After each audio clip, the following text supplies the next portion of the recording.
Voilà pour les titres, mesdames, messieurs, bonsoir et bienvenue dans cette édition, une édition que nous ouvrons avec ces communiqués de la présidence de la République.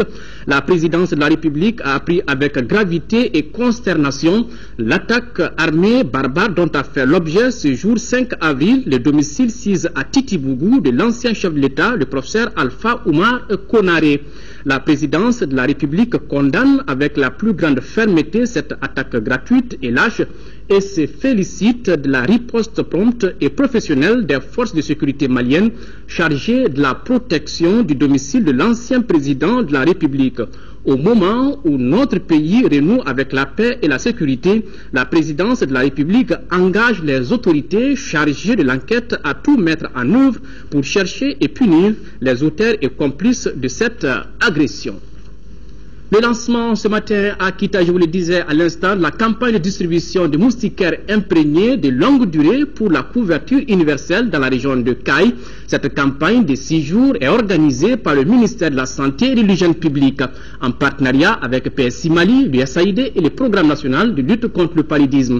Cette activité se tient en prélude à la journée mondiale de lutte contre le paludisme prévue le 25 avril, dont le thème est « Investir dans l'avenir, vaincre le paludisme ». Compte rendu, Rachel Tessougué.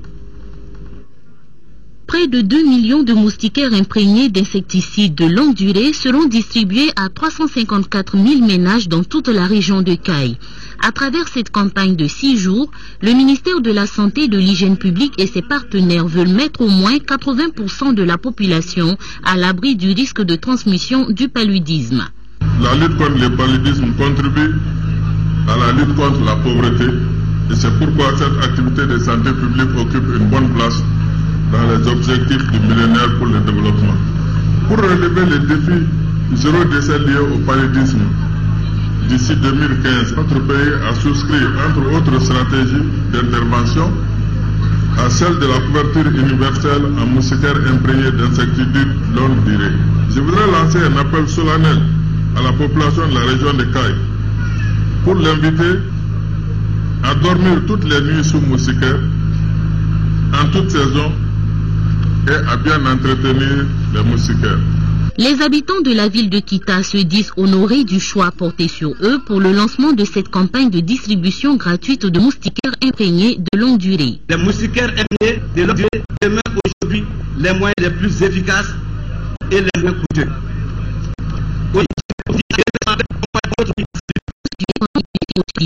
Son utilisation régulière a réduit les décès infantiles de 20% dans les régions endémiques à travers le monde.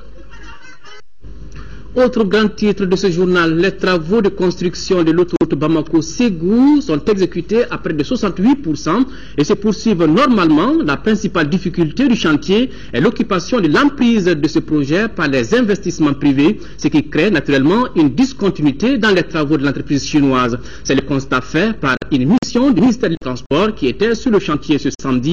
Reportage d'Aouda Sidiki Diara.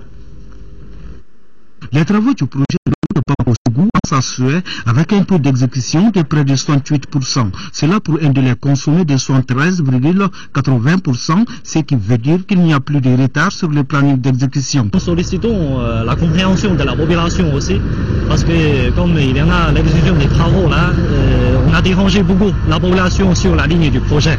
Par exemple les poussières ou bien les autres choses là. Après la réalisation des projets, la population, on peut bien profiter des projets. Nous voulons rappeler un peu aux chauffeurs, il faut diminuer un peu les vitesses. L'occupation de l'emprise du projet par les riverains ainsi que les réseaux des concessionnaires entrave le bon déroulement des travaux dans toutes les agglomérations qui traversent l'autoroute, ce qui crée une discontinuité dans les travaux. Depuis Bamako, au niveau du PK0 jusqu'au point où nous sommes, toutes les sections qui ne sont pas exécutées, c'est dû au problème de mise à disposition de l'emprise. Et ça, c'est du devoir de l'État. Puisque dans le contrat, il est dit que toutes les terres doivent être mises à la disposition de l'entreprise par le gouvernement de la République du Mali, qui est la partie contractante. Donc à ce jour, toutes les identifications ont été faites. Les prestataires dont les réseaux sont dans l'emprise sont connus. Les montants qu'il faut pour faire ces déplacements, que ce soit EDM, Sotelma, Somagep, style gaz à Madère, et même les particuliers dont les domiciles seront atteints par le projet. Tout est identifié, monétarisé, les gens sont d'accord avec les montants. Il faut que les populations comprennent pour au moins laisser le champ et travailler de concert avec l'État pour qu'on puisse vraiment remédier à cette crise qui empêche le déroulement du travail dans certaines agglomérations. Ce projet, une fois fini, donnera du confort aux usagers de cette autoroute. Toutes les spécifications techniques sont là. Et ce que je peux dire à ce jour, ces spécifications qui sont dans le contrat sont respectées par l'entreprise. Nous pouvons garantir qu'à ce niveau, quand même, tout ce qui a été mis dans le contrat est respecté aujourd'hui sur le terrain. Longue de plus de 211 km, la route Bamako-Ségou a pour référence 120 km/h. La largeur de sa plateforme est de 10,30 m avec un revêtement de chaussée en béton bitumineux de 5 cm d'épaisseur. Nous sommes le 5 avril, une date symbole pour le Haut Conseil des collectivités, puisque c'est à cette date que l'institution a été installée. Pour cet anniversaire, le thème central retenu pour la régionalisation, facteur d'approfondissement de la décentralisation au Mali, défis, enjeux et perspectives. À l'ordre du jour de cette journée, une réflexion sur les élections communales 2014, compte rendu Moussa Fani. Au cours de ce 12e anniversaire de l'installation du Haut Conseil des collectivités du Mali, les acteurs impliqués dans la réforme de la décentralisation partageront les expériences. Les réflexions devront porter sur la refondation de l'État à travers la régionalisation. Selon le président du Haut Conseil des collectivités, une décentralisation assise sur la région sera la locomotive du développement socio-culturel. Et aujourd'hui, au plan national et international, la décentralisation est obligée pour créer les conditions idoines de la réconciliation nationale et de vivre ensemble et partant booster le développement économique, social et équitable de notre pays. Cet appel du pied est une invitation à l'endroit de toutes les autorités pour qu'elles mettent dans leurs droits tous les élus des organes délibérants des collectivités territoriales du Mali. Le président de l'institution Oumour Ag Mohamed Ibrahim Aïdara a également évoqué les difficultés auxquelles est confronté le Haut Conseil des collectivités. Le Haut Conseil des collectivités est malheureusement assujetti à un tour de vis budgétaire drastique depuis les événements de mars 2012. Nonobstant l'amélioration substantielle des finances de l'État, le budget alloué à l'institution est resté bien en deçà du niveau budgétaire de l'année 2011. Cette journée a aussi été marquée par la remise d'attestations aux deux personnalités qui se sont battues pour la décentralisation au Mali et à l'Union européenne. Ces personnalités sont Ousmane Sy et Adama Sissouma.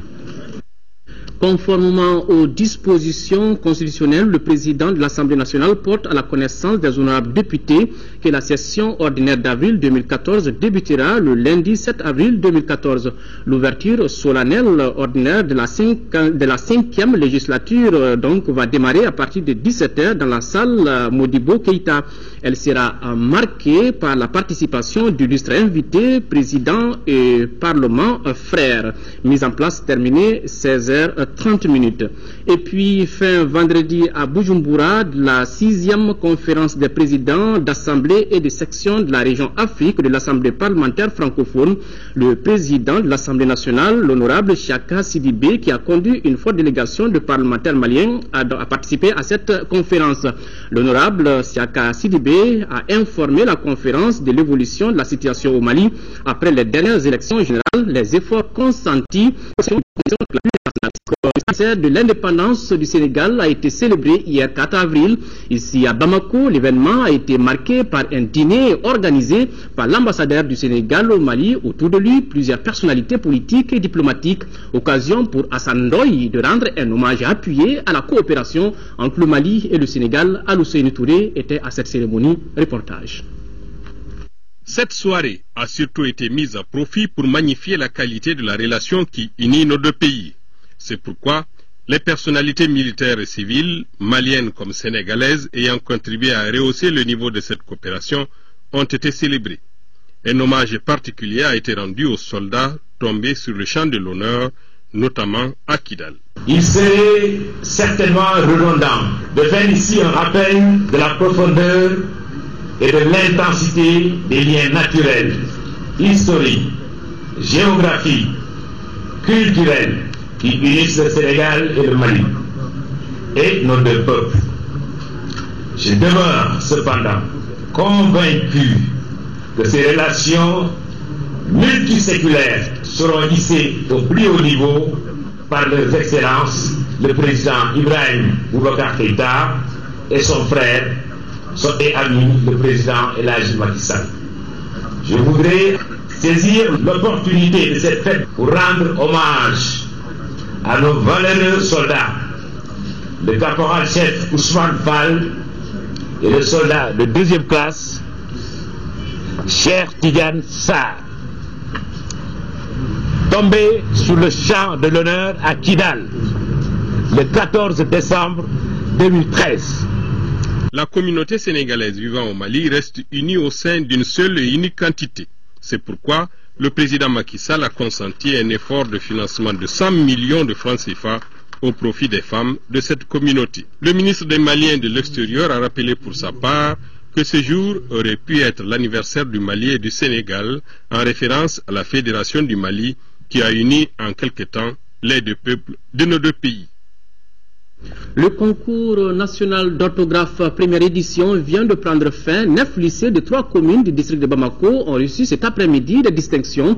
À l'issue de cette compétition qui a débuté le 25 janvier dernier, c'est la commune 4 qui occupe la première marche du podium, suivie de la commune 1 du district de Bamako. Compte rendu Abdraman Maïga. 3 lycées de la commune 4 du district de Bamako se classent premiers de ce concours national d'orthographe. Il s'agit de Saint-Marie-Claire, El Madan Dravé et Kardjigué Djakiti. Ce trio remporte entre autres 600 000 francs CFA, des ordinateurs de bureau et des dictionnaires français. En plus de ce prix, ces lauréats bénéficieront d'une formation d'une année. La deuxième place est revenue à la commune 1, composée des lycées Naini Sempara, Massissé et le lycée technique Ganga. La différence de ces deux premiers prix est que les scolaires de la commune 1 auront droit à une formation de 3 mois. Les lycées de la Lanterne, Cheikh Anta Diop et du Progrès se classent 3e de ce concours national d'orthographe. Ils reçoivent au total 400 000 francs CFA et des matériels didactiques. Nous souhaitons que pour des raisons d'ordre logistique, organisationnel et matériel, concours national d'orthographe de la lecture, CENOL, se limite au district de Bamako et la région des plus gros pour la deuxième édition. Cette seconde édition, tout comme la première, bénéficiera de l'appui et de l'accompagnement des plus hautes autorités de notre pays. Elles se sont félicitées de cette initiative qui permettra d'améliorer désormais la qualité de l'éducation au Mali. Je dois vous dire que la francophonie sera toujours disposée à vous accompagner dans ce sens et que la Commission nationale des cultures africaines, à travers le secrétariat général de la présidence, sera toujours présente, cette commission, à vos côtés, pour vous aider à aller vers des résultats meilleurs. Je voudrais recommander vivement à l'équipe du concours national d'orthographe de l'étendre très vite aux autres localités du pays, tout en l'améliorant, surtout entre autres par un accent très fort sur la lecture qui permet de développer et de consolider les performances en orthographe. Ce concours national d'orthographe a été lancé le 25 janvier dernier au lycée La Lanterne de Sogonenko, en commune 6 du district de Bamako. Il a mis en compétition les représentants des 18 lycées répartis entre les 6 communes du district de Bamako. Les responsables du parti CODEM ont organisé ce matin un déjeuner de presse. Objectif, remercier les journalistes pour leur accompagnement pendant les élections présidentielles et législatives. Compte rendu, Youssouf Diakité. Le parti Convergence pour le développement du Mali CODEM a voulu cet espace d'échange avec les journalistes pour leur dire merci. Merci pour leur accompagnement pendant les 2 élections présidentielles et législatives. À l'issue des élections présidentielles et législatives de 2013, la CODEM a su se hisser au rang de 5e force politique du pays. Et cela en moins de 6 ans d'existence.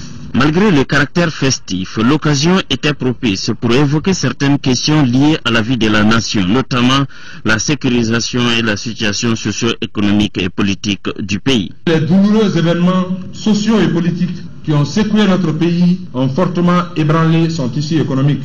À cela sont venus s'ajouter des incendies à répétition des différents marchés de Bamako, situation que nous déplorons. CODEM saisit cette occasion pour exprimer toute sa compassion aux opérateurs économiques victimes de ces sinistres. Outre l'économie, le président du parti a brossé toutes les autres questions, l'éducation, la justice, la santé, la décentralisation. Pour terminer son intervention face aux menaces du virus Ebola, Ousseini Amio Guindo a exhorté le gouvernement à doubler de vigilance en vue de prendre des dispositions pratiques. Entrepreneuriat social en milieu scolaire, enjeux et perspectives, c'est le thème du premier forum de l'association des clubs d'entrepreneurs élèves étudiants du Mali qui a ouvert ses travaux hier. À travers cet espace, l'association entend promouvoir la culture entrepreneuriale. Nouhoum Sissoko nous en parle. L'association des clubs d'entrepreneurs élèves et étudiants ACEE Mali veut faire de l'entrepreneuriat jeune une réalité dans notre pays. C'est pourquoi elle a initié cette rencontre autour du thème Entrepreneuriat social en milieu scolaire, enjeux et perspectives. Au total, 300 élèves et étudiants ont pris part à ce forum. L'impact recherché est d'orienter au moins 60% des jeunes vers la création d'entreprises sociales et solidaires d'ici 2017, basée sur une démarche entrepreneuriale qui pose d'emblée la question de la prise de responsabilité de l'entrepreneur vis-à-vis de la société, caractère innovant, création d'emplois, respect des valeurs de solidarité, de bonne gouvernance, respect de la personne humaine. Chaque année, des vagues de finalistes arrivent sur le marché de l'emploi sans qualification avérée, donc sans espoir de pouvoir décrocher un emploi. Le département en charge de l'éducation nationale est en train de mener des réformes afin de sortir l'école du schéma classique, selon le représentant du ministre Oumar Maïga. C'est en ce sens que le département de l'éducation a entrepris depuis quelques années d'un côté de développer des partenariats entre les écoles professionnelles et les opérateurs privés. Tant que l'école n'est pas en contact avec le secteur privé pendant les études, il y a très peu de chances que les enfants puissent sortir avec des qualifications. Ce forum de 2 jours a permis aux participants d'échanger sur la problématique de la création d'entreprises et d'identifier les secteurs porteurs. Le groupe de réflexion pour la contribution de la presse dans la résolution de la crise centrafricaine est désormais opérationnel au Mali. Ce groupe, dont les activités viennent d'être lancées, veut contribuer à la recherche de la paix dans ce pays. Compte rendu, Mamourou Sidibé. Voler au secours des médias centrafricains, c'est l'ambition du groupe de réflexion pour la contribution de la presse dans la résolution de la crise centrafricaine GRCPRC. C'est la réponse au cri de cœur du collectif des professionnels des médias victimes des crises de ces pays de l'Afrique centrale. Notre contribution, c'est d'aller chercher les moyens où ils se trouvent et pour venir en aide à nos confrères. Cela ne suffit pas. On peut apporter des ordinateurs à nos confrères, mais tant que la crise est là et perdure, il faut agir sur la crise elle-même. Notre action ne se limite pas à nos confrères, mais nous avons mis ensemble les leaders religieux maliens de l'islam et du christianisme pour que d'un seul langage, ils expriment la tolérance que nous vivons au Mali. Aucune religion invite à tuer son prochain, ont soutenu les religieux présents au lancement des activités du groupe. Ils ont d'ailleurs invité la presse à soutenir les religieux de Bangui pour que revienne la paix véritable en Centrafrique. Pour certains intervenants, la crise centrafricaine est une instrumentalisation car il n'y a jamais eu de problème communautaire, encore moins de religieux dans ces pays, ont-ils poursuivi. Les crises africaines traduisent l'échec des politiques, diront d'autres. Le groupe a soigneusement enregistré tous ces aspects pour l'atteinte de ses objectifs. Hors de nos frontières maintenant, au Cameroun, 2 prêtres italiens et une religieuse canadienne viennent d'être enlevés. Le gouvernement camerounais ne donne aucune indication sur l'identité des ravisseurs. À gauche, Gian Antonio Allegri. À droite, Gian Paolo Marta, sur cette photo prise dans l'extrême nord du Cameroun. Les 2 prêtres italiens ont été enlevés dans la nuit de vendredi à samedi, en même temps qu'une religieuse canadienne. Ils étaient en charge du centre pastoral de Thierry. Cette localité est située à quelques dizaines de kilomètres de la frontière entre le Cameroun et le Nigeria, une zone où sévit la secte islamiste Boko Haram, classée organisation terroriste par les États-Unis. Nos forces de sécurité et de défense, tous les services de renseignement, notre population sont mobilisées et les efforts de veille devraient être mis à contribution pour les localiser Le gouvernement camerounais ne donne aucune indication sur l'identité des ravisseurs, mais il semble optimiste quant au dénouement de cette nouvelle affaire de rapt dans la région de l'extrême nord.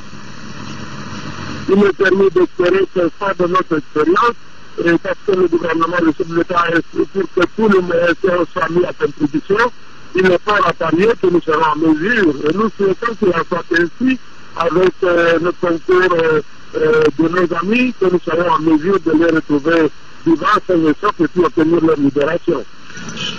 L'enlèvement des 2 prêtres italiens et de la religieuse canadienne intervient 3 mois après la libération du père Georges Vandenbusch. Le prêtre français avait été kidnappé dans la même région de l'extrême nord du Cameroun, une région où la secte Boko Haram tente régulièrement de se replier après des offensives lancées contre l'armée nigériane.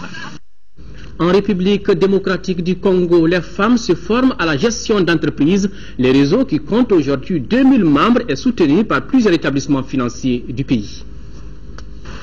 Les chiffres ne leur font pas peur.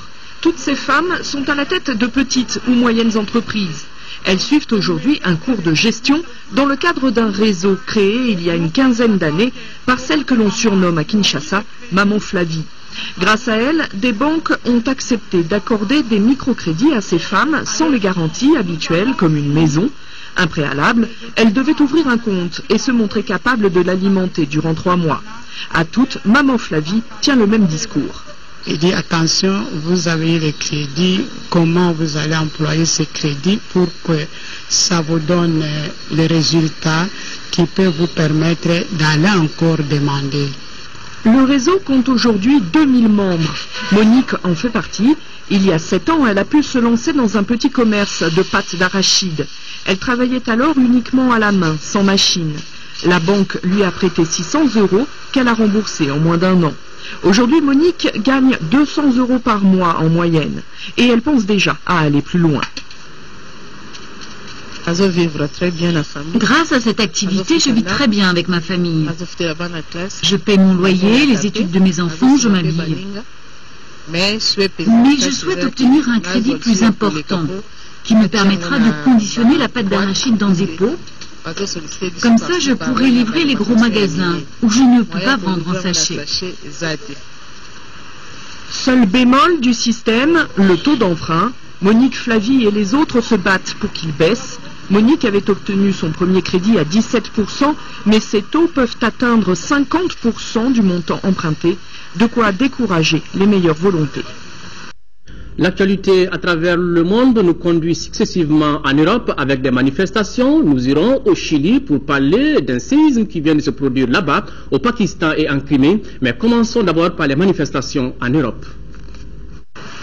Venus de France, de Pologne, du Danemark, d'Espagne et de Grèce, ils étaient 40 000 syndicalistes selon les organisateurs, 25 000 selon la police, à manifester vendredi à Bruxelles pour dénoncer la politique d'austérité en Europe. En fin de parcours, cette première euro-manifestation s'est générée en affrontement entre la police et les dockers d'Anvers et de Gand qui avaient pris la tête du cortège. Objectif du mouvement, réclamer aux dirigeants de l'Union une voie plus sociale pour l'Europe.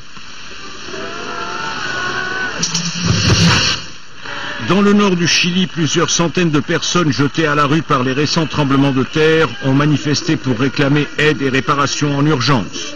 Les manifestants qui refusent de retourner dans leurs habitations endommagées ont érigé des barricades et se sont heurtés aux forces de l'ordre. Ils entendaient protester contre les lenteurs dans le rétablissement de l'électricité et l'eau dans les régions frappées par un séisme de magnitude 8,2 sur l'échelle de Richter.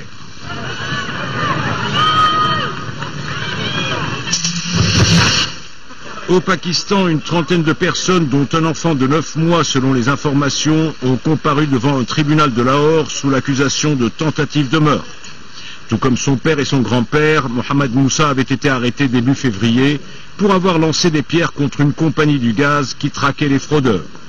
Face à l'incrédulité qu'a suscité cette affaire, le juge a suspendu l'officier de police responsable de cette comparution, mais le bébé est convoqué à la prochaine audience la semaine prochaine. La Crimée privée de McDo, la firme américaine de restauration rapide a en tout cas annoncé la fermeture temporaire de ces 3 établissements dans l'ex-péninsule ukrainienne rattachée à la Russie. Pour les responsables de McDonald's, cette décision est plus économique que politique. Elle est justifiée par la suspension d'importants services bancaires et financiers à Simferopol. La chaîne, qui n'a pas fixé de date limite, a présenté des excuses par écriteau à ses fidèles clients.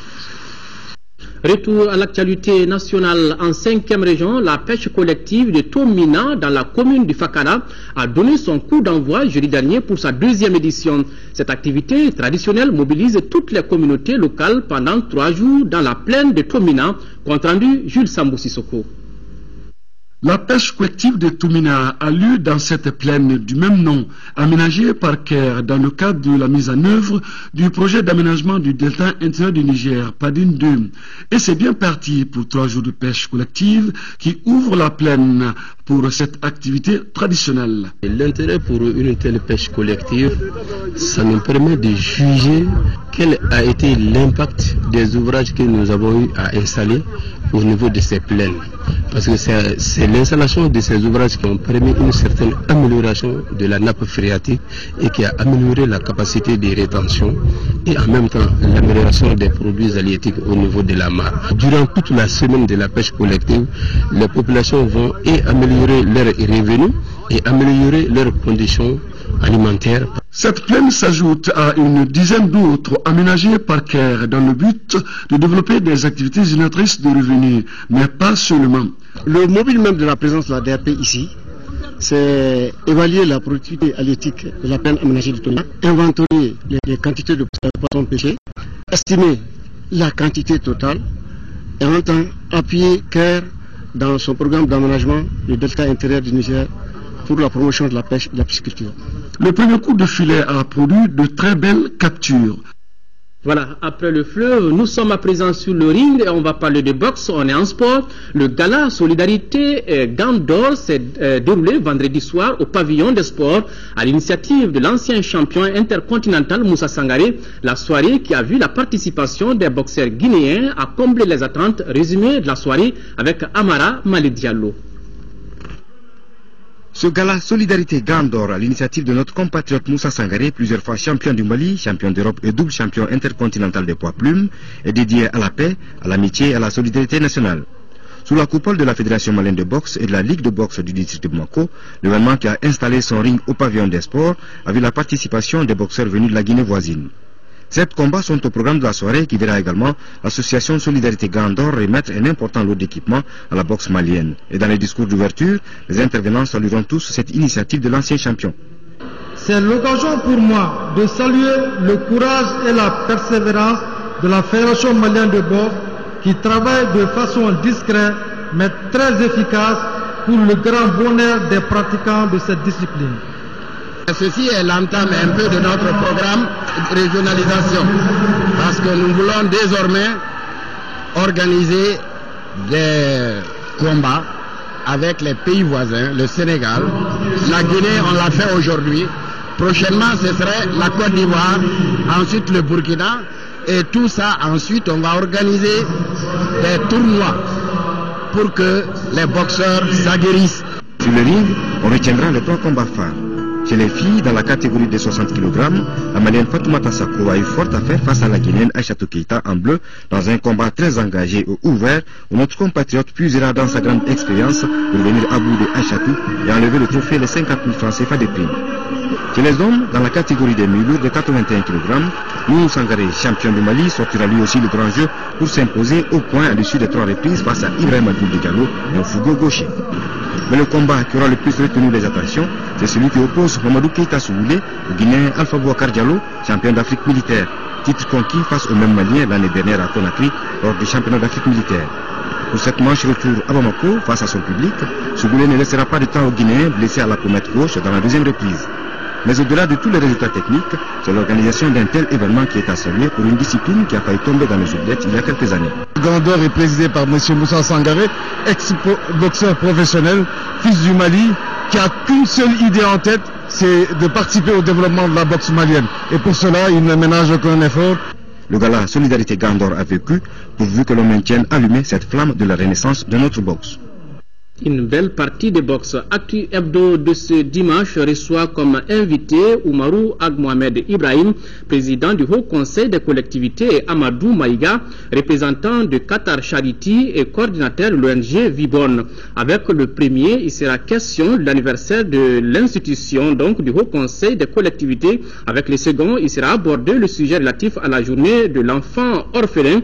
Retrouvez Ibrahim Djambélé et toute son équipe demain à partir de midi. Voilà, c'est la fin de ce journal. Au nom de l'ensemble de la rédaction, merci de votre aimable attention. Demain 13h, retrouvez et j'aurai le grand plaisir de vous présenter l'édition du soir. Au revoir et qu'Allah bénisse le Mali.